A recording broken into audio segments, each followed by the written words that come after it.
ہمارے ابھی تک فگرز فائنل نہیں ہو سکے. ہمارے پاس آخری سولوشن یہی ہے کہ ہم ایک ڈیفیسٹ بجٹ پیش کر دیں جس میں نہ ہم تنخواہیں بڑھا سکیں, نہ ہم ملازمین کو پینشن دے سکیں, اور اس کے بعد پھر جو احتجاج کا راستہ ہے ہم وہ اختیار کریں. ہم نے جو سوفسٹیکیٹڈ طریقہ کار تھا, جو ایک مہذب طریقہ کار تھا, کیونکہ آزاد کشمیر کی اپنی ایک سینسٹیوٹی ہے, یہ ایک حساس علاقہ ہے, اس کی حساسیت کو اور ایک ذمہ دار شرعی ریاست کے ہونے کے ناطے میں نے یہ اپنی اولین ذمہ داری سمجھی کہ ہم ایک امن کے راستے کے ذریعے حکومت پاکستان کو پیغام دیں کہ وہ آزاد کشمیر کے لوگوں کے اوپر کسی قسم کا کٹ مت لگائیں, کیونکہ اس سے اچھے نتائج نہیں آئیں گے.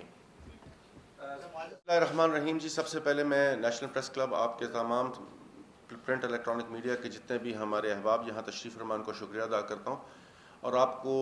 کا اسپیشل آپ کے پریزیڈنٹ کا اور آپ کی باڈی کا شکریہ ادا کرتا ہوں کہ بڑی ہنگامی طور پہ ہم نے آپ کو یہ اطلاع دی اور آپ نے ہم سے بڑا کوآپریٹ کیا. گزارش میری یہ ہے کہ آج جس امور کے اوپر ہم پریس کانفرنس کرنے جا رہے ہیں یہ بہت ہی امپورٹنٹ قسم کے امور ہیں, اور اس کا تعلق آزاد کشمیر حکومت سے, ریاست کے عوام سے ڈائریکٹ ہے. ہمارا اور حکومت پاکستان کے درمیان ایک مالیاتی معاہدہ ہے جو 2018 میں ہوا. جیسے صوبے آپ کے NFC سے حصہ لیتے ہیں, اسی طریقے سے آزاد کشمیر کو اس مالیاتی معاہدہ کی روح سے جو فیڈرل ایکسپیکٹڈ شیئر ہوتا ہے اس کے اندر سے 3.6% کے حساب سے ایک شیئر دیا جاتا ہے, جسے ویریبل گرانٹ کہتے ہیں. یہ ماضی میں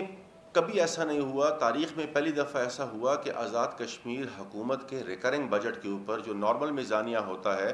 جس سے آپ اپنے ملازمین کی تنخواہیں, پینشن, ویٹ پروکیورمنٹ, میڈیسنز اور ویلفیئر کے دیگر کام کرتے ہیں, اس کے اوپر اس دفعہ 14 ارب روپے کا کٹ لگا دیا گیا. میں سمجھتا ہوں کہ یہ جتنی بھی ماضی کی حکومتیں پاکستان میں رہی, ان کی خواہ کسی پولیٹیکل پارٹی سے کوئی ایفیلیشن ہو, کبھی بھی نارمل میزانیے کے اوپر ہمارے کٹ نہیں لگا. یہ پہلی دفعہ ایسا ہوا کہ ہمارا جو تنخواہوں اور پینشن کا پیسہ تھا, ایون جو پیسہ ہم نے ڈسپیرٹی الاؤنس کی شکل میں دینا تھا, جب پاکستان کے اندر حکومت چینج ہوئی تو اس وقت وزیر اعظم نے اسمبلی کے فلور پہ ملازمین کے لیے ڈسپیرٹی الاؤنس کا اعلان کیا. ہم نے یہ کہا کہ ہم یہ ڈسپیرٹی الاؤنس اپنے اگلے بجٹ کے ساتھ دیں گے, کیونکہ اس وقت ہمیں اس کے پیسے نہیں دیے گئے. لیکن شوم قسمت کہ اگلا بجٹ جب آیا تو اس کا مراسلہ ہمیں کٹ کی شکل میں ملا. سب سے جو پریشان کن اور آزاد کشمیر کے تمام عوام کے لیے حیران کن بات یہ تھی کہ پہلی دفعہ ایسا ہوا کہ آزاد کشمیر کے کسی نمائندوں کو NEC میں نہیں بلایا گیا, اور نہ ہی ہم سے کوئی ڈیلیبریشن کی گئی, نہ ہی ہم سے ہمارے فگرز شیئر کیے گئے, اور کسی قسم کا کوئی کانٹیکٹ آزاد کشمیر کے کسی وزیر خزانہ, وزیر اعظم کے ساتھ نہیں کیا گیا. میں سمجھتا ہوں کہ اس قسم کی روش ماضی میں کبھی بھی نہیں تھی. میری اس میں سبمیشن یہ ہے کہ 13 مئی کو ایک مراسلہ ہمیں ملا جو مفتاح اسماعیل صاحب کی طرف سے آیا کہ آپ آئیے اور ہمارے ساتھ میٹنگ کیجئے. ہم اسلام آباد پہنچے تو آل آف دی سڈن 14 مئی کو منسوخی کا مراسلہ بھی ہمیں تھما دیا گیا کہ وہ جو میٹنگ 13 مئی کو ہم نے کال کی تھی وہ 14 مئی کو بغیر کسی وجہ کے منسوخ ہو گئی. ہم انتظار میں تھے کہ شاید ہمیں دوبارہ کال کیا جائے, ہم سے دوبارہ بات کی جائے, لیکن آل آف دی سڈن ہمیں ایک واٹس ایپ میسج ملا اور بعد میں وہ تحریری طور پہ انہوں نے ہمیں بھیج دیا کہ اس دفعہ ہم آپ کو 60 ارب روپے سے زیادہ نارمل میزانیہ ریکرنگ بجٹ میں نہیں دے سکتے. انسٹیڈ آف دیٹ, اسی کے ساتھ ساتھ جو ہمارا ترقیاتی میزانیہ ہے جسے ڈیولپمنٹ بجٹ کہتے ہیں, ڈیولپمنٹ بجٹ کی چوتھے کوارٹر کی جو قسط ہماری بنتی تھی, جو کام ہم سب کر چکے اور ریاست کے اندر وہ تمام کام ہو چکے, اس کے اوپر بھی 5.2 بلین کی کٹ لگا دی گئی. جو سب سے حیران کن بات تھی کہ جب وزیر اعظم عمران خان تھے پاکستان کے اندر اور آزاد کشمیر میں مسلم لیگ نواز کی حکومت تھی, تو اس وقت جو ان کا 28 ارب کا بجٹ تھا, عمران خان صاحب نے کہا کہ میں آزاد کشمیر کے لوگوں کو کسی قسم کی تکلیف نہیں دینا چاہتا. بے شک پاکستان کے معاشی مسائل اپنی جگہ, لیکن انہوں نے 28 کے بجائے 34 ارب روپے فراہم کیے اس وقت, کیونکہ اس میں ایک بڑا پروجیکٹ شامل کیا گیا جو LOC کے اوپر ہمارے سول پاپولیشن تھی جو ڈائریکٹ انڈین فائرنگ کی رینج میں آتی تھی اور وہ وہاں پر اپنی جانوں کے نذرانے پیش کرتے تھے. ان کی ویلفیئر کے لیے, ان کی ویل بینگ کے لیے ایک پروجیکٹ سٹارٹ کیا گیا جسے لائن آف کنٹرول پیکج کا نام دیا گیا. اس کے اندر کمیونٹی بنکرز بننے تھے, اس کے اندر 5 کلومیٹر کے ریڈیس کے اندر سڑک بننی تھی, اور ان کی جو سیوک فیسلٹیز ہیں اور لائیولیہڈ فیسلٹیز ہیں ان کو بہتر کرنا تھا. 40% کام اس کا ہو چکا, 60% کام باقی تھا. گورنمنٹ کی تبدیلی کے بعد وہ پروجیکٹ بھی روک لیا گیا. رٹھوا ہریام برج ہمارا ایک بہت بڑا عرصہ دراز کا ایک بڑا پروجیکٹ ہے جس کو ابھی تک مکمل ہو جانا چاہیے تھا. کئی حکومتیں پاکستان کی چلے گئی, منگلا ڈیم کی ریزنگ کئی دفعہ ہو گئی, لیکن شوم قسمت کشمیر کے لوگوں کی کہ اس کے لیے اس دفعہ صرف 300 ملین کے فنڈز ایلوکیٹ کیے گئے. آپ نے منگلا کو سیکنڈ ٹائم ریز کیا, آزاد کشمیر کے لوگوں نے سیکنڈ ٹائم اپنی قبریں پانی میں ڈبو دی, لیکن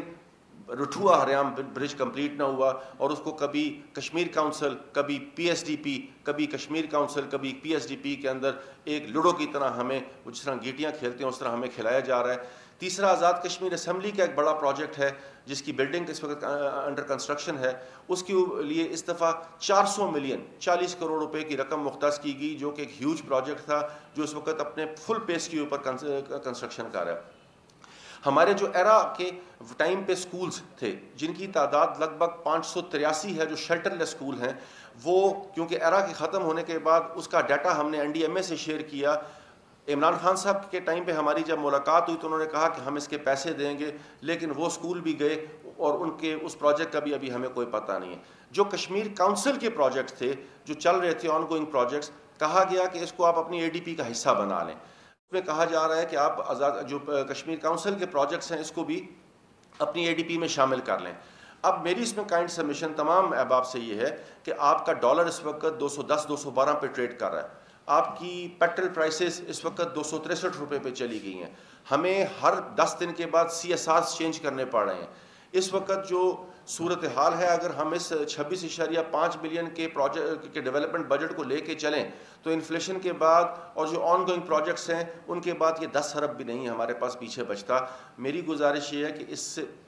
کٹ سے جو ترقیاتی اور غیر ترقیاتی میزانیے پہ لگایا گیا, ہمارا ٹورزم شدید ترین متاثر ہو رہا ہے, ہمارا ہائیڈل پروجیکٹس شدید ترین متاثر ہو رہے ہیں. ہم اس وقت ورسٹ لوڈ شیڈنگ فیس کر رہے ہیں آزاد کشمیر کے اندر. لگ بھگ مجھے نہیں پتا کہ پاکستان میں کیا صورتحال ہے, لیکن آزاد کشمیر جو سب سے بڑا لارجسٹ الیکٹریسٹی پروڈیوسر ہے وہ اس وقت 15 گھنٹے سے زیادہ کی لوڈ شیڈنگ فیس کر رہا ہے. میری اس میں گزارش یہ ہے کہ میں نے کئی مراسلہ جات تحریر کیے, وزیر اعظم پاکستان کو, وزیر خزانہ کو, سیکرٹری خزانہ کو, منسٹر پلاننگ کو, چیئرمین سینٹ کو, leader of the opposition senate کو, leader of the house senate کو, leader of the house national assembly کو, leader of the opposition national assembly کو کہ خدا را اہل کشمیر کی آواز کو اپنے کانوں تک لے کے جائیے, یہ ظلم نہ کیجیے. میں یہ بات آپ سے اس لیے کرنا چاہتا ہوں کہ جس وقت ہم یاسین ملک صاحب کو لائف امپریزنمنٹ کی سزا سنائی گئی ہندوستان کی عدالتوں سے, جس کو اہل کشمیر اسٹرانگلی کنڈیم کرتے ہیں, میں یہ بات برملا کہتا ہوں کہ یاسین ملک ہمارے ہیرو ہیں, ہمارے لیڈر ہیں. تحریک آزادی کے لیے انہوں نے ایک جدوجہد کی اور ایک ان آرمڈ آدمی کو, ایک نہتے آدمی کو صرف اس جرم کی پاداش میں عمر قید کی سزا دی گئی کہ اس نے آزادی کی آواز کو بلند کیا اور اس نے پاکستان کے ساتھ اپنے رشتے کو, اہل کشمیر نے پاکستان کے ساتھ اپنے رشتے کو اسی طرح مضبوطی سے تھامے رکھا. نریندر مودی جموں گیا, اس کو اللہ نے ویلی جانے کی توفیق نہیں دی, وہاں وہ 20,000 کروڑ کا ایک پیکج اناؤنس کر کے آیا, ڈیولپمنٹل پیکج, جو آپ کے 40,000 کروڑ سے زیادہ بنتے ہیں. لیکن ہم اہل کشمیر کو اور پاکستان سے ہماری ایفیلیشن کو سلام پیش کرتے ہیں جنہوں نے نریندر مودی کے اس پیکج کو جوتے کی نوک پہ رکھا اور ٹھکرا دیا, کیونکہ اہل کشمیر نے اپنا رشتہ پاکستان کے ساتھ پاکستان کے قیام سے پہلے جوڑا تھا. میں نہیں سمجھتا, میری نظر میں یہ بات بڑی عجیب سی ہے کہ یہ کون سے دانشور, کون سے اکانومی کے ایکسپرٹس آ کے بیٹھ گئے کہ جنہوں نے آزاد کشمیر, گلگت بلچستان اور فاٹا کے بجٹ کو کٹ لگا دیا. آپ نے انکلوژن کر دی پنجاب کے بجٹ میں, آپ نے انکلوژن کر دی سندھ کے بجٹ میں, تو کیا آپ کے فائنینشیل کنسٹینس جو ہیں وہ صرف آزاد کشمیر پر کٹ لگا کے پورے کیے جائیں گے؟ میں آپ کو معذرت کے ساتھ یہ بات کہتا ہوں, بڑے دل خراش ہو کے یہ بات کرتا ہوں کہ نالا لئی کا بجٹ 70 ارب روپے آئے اور آزاد کشمیر کا بجٹ 28 ارب روپے آئے. تو یہ ایک ڈفرنس میں نے آپ کو بتایا کہ کیا حکومت پاکستان جو نئی حکومت ہے وہ آزاد کشمیر کے لوگوں کو کس کیٹیگری پہ فال کرانا چاہتی ہے. یہ ہمارے لیے بڑی شرم کی بات ہے, بڑی حیرانگی کی بات ہے. میں سمجھتا ہوں کہ وزیر اعظم پاکستان کو, فائنانس منسٹر کو اور جتنے بھی ذمہ داران ہیں ان کو اس بات پہ غور کرنا چاہیے کہ اس وقت آزاد کشمیر ترقی کی راہ پر گامزن ہے. ہم ایک زلزلہ برداشت کر چکے ہیں, 2 سیلاب کی تباہ کاریاں برداشت کر چکے ہیں, 36,000 سے زیادہ لوگ 2005 کے زلزلہ میں لقمہ اجل ہو گئے. اور پھر میں آپ کو واپس ایک طرف لے کے جاتا ہوں کہ ہمارا جو اس وقت ٹورزم تھا وہ اس وقت ایک پھلتا پھولتا درخت بننے جا رہا تھا. آپ مقبوضہ کشمیر کے اندر اگر نظر دوڑائیں تو ہندوستان نے وہاں کا جو سب سے بڑی انڈسٹری تھی فروٹس کی، ٹورزم کی، شالز کی، اس کو تباہ و برباد کر دیا. 9 لاکھ فوج وہاں پر لا کر کھڑی کر دی. نہ پرنٹ میڈیا وہاں پر جا سکتا ہے، نہ الیکٹرانک میڈیا وہاں پر جا سکتا ہے، نہ سوشل میڈیا وہاں پر جا سکتا ہے، نہ انٹرنیشنل ایکٹیوسٹ وہاں پر جا سکتا ہے. اور اللہ کا کرم ہے، یہ ایک کمپیریزن کیجئے کہ آزاد کشمیر کے اندر کوئی قدغن نہیں ہے، ایک پیسفل ریجن ہے جہاں لوگ آزادی کے ساتھ آ کے اپنے ٹور جو چھٹیاں اس کو گزارتے ہیں. میں سمجھتا ہوں کہ اس وقت جو سب سے بنیادی چیز ہے کہ حکومت پاکستان فوری طور پہ جو آزاد کشمیر کے بجٹ پہ کٹ لگی ہے نارمل پہ اور ڈیولپمنٹ پہ، وہ ریلیز کرے تاکہ آزاد کشمیر کے عوام کو ہم وہی ریلیف فراہم کر سکیں. اور میں یہ چاہتا ہوں کہ یہ جو ایکسپرٹس ہیں خدا را یہ ایسے ڈفرینسز کریٹ نہ کریں جس سے لوگوں کے دلوں میں محبتوں کے بجائے کوئی اور چیزیں جنم لینا شروع کر دیں. میں انہی الفاظ کے ساتھ آپ کا ایک دفعہ پھر مشکور ہوں. جس نے جو پوچھنا ہے وہ پوچھ لیں. کوئی مذاکرات اس وقت تک نہیں ہوئے. جی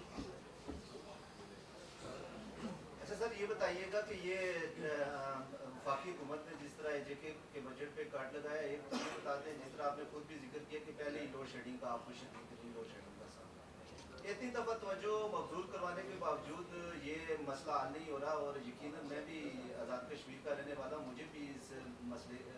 سے دو چار ہے. تو اس کا کیا یہ اسی طرح گھومتے آتی رہیں گی، وہ پریس کانفرنسز کے ذریعے عوام کو بھی مطمئن کرتی رہیں گی، وفاقی حکومت سے بھی مطالبہ کرتی رہیں گی؟ اس کے لیے کیا کوئی ٹھوس لائے عمل آپ کے پاس نہیں ہے؟ ایک سوال تو یہ ہے سر. دوسرا یہ ہے کہ یہ جو کٹ ہے اس کے ڈیفینیٹلی امپیکٹس تو مختلف سیکٹرز پر پڑیں گے. کیا ابھی بھی وفاقی حکومت سے اس کے بعد بھی کٹ لگانے کے بعد بھی کوئی رابطہ وغیرہ ہے، یا انہوں نے آپ سے کوئی یقین دہانی کروائی ہے کہ آپ کے اس جو بہت بڑا کٹ ہے اس میں کوئی کمی لائی جائے گی یا آپ کے ساتھ بات کی جائے گی؟ دیکھیں، اس میں تو کوئی شائبہ نہیں ہے کہ اگر آپ اس وقت پاکستان میں الیکٹریسٹی کا کرائسس دیکھ لیں تو سب سے زیادہ بڑی الیکٹریسٹی جو ہائیڈل کی ہے وہ آزاد کشمیر پروڈیوس کر رہا ہے. آپ کا نیلم جیلم پروجیکٹ اس وقت فل سوئنگ کے اوپر آپ کو 969 میگا واٹ دے رہا ہے. جو دیگر ہائیڈل پروجیکٹس ہیں، ایون آپ کا کوہلا بھی شروع ہونے والا ہے. لیکن اس کے سب سے بڑے سفرر کون ہیں جن کو صرف 400 میگا واٹ بجلی چاہیے؟ وہ ہے آزاد کشمیر کے عوام. آزاد کشمیر کے عوام 400 میگا واٹ بجلی پورے آزاد کشمیر کی نیڈ ہے، لیکن وہ 15 گھنٹے کی لوڈ شیڈنگ برداشت کر رہے ہیں. اور جو ہم بجلی دے رہے ہیں، ہم پہلے بھی پاکستان کو روشنیوں میں دیکھنا چاہتے تھے، ہم آگے بھی پاکستان کو روشنیوں میں دیکھنا چاہتے ہیں، لیکن حکمران شاید اپنی روش تبدیل کرنے کے لیے تیار نہیں ہیں. میں یہ سمجھتا ہوں کہ ان کو اس بات کے اوپر غور کرنا چاہیے. دوسری بات آپ نے جہاں تک کہی، ہم نے حکومت پاکستان سے بارہا رابطہ کرنے کی کوشش کی ہے. پہلے وزیر اعظم آزاد کشمیر نے ایک مراسلہ تحریر کیا اور انہوں نے اس کے لیے اس سلسلے میں میری اور پرائم منسٹر کی قمر زمان کائرہ صاحب سے بات ہوئی.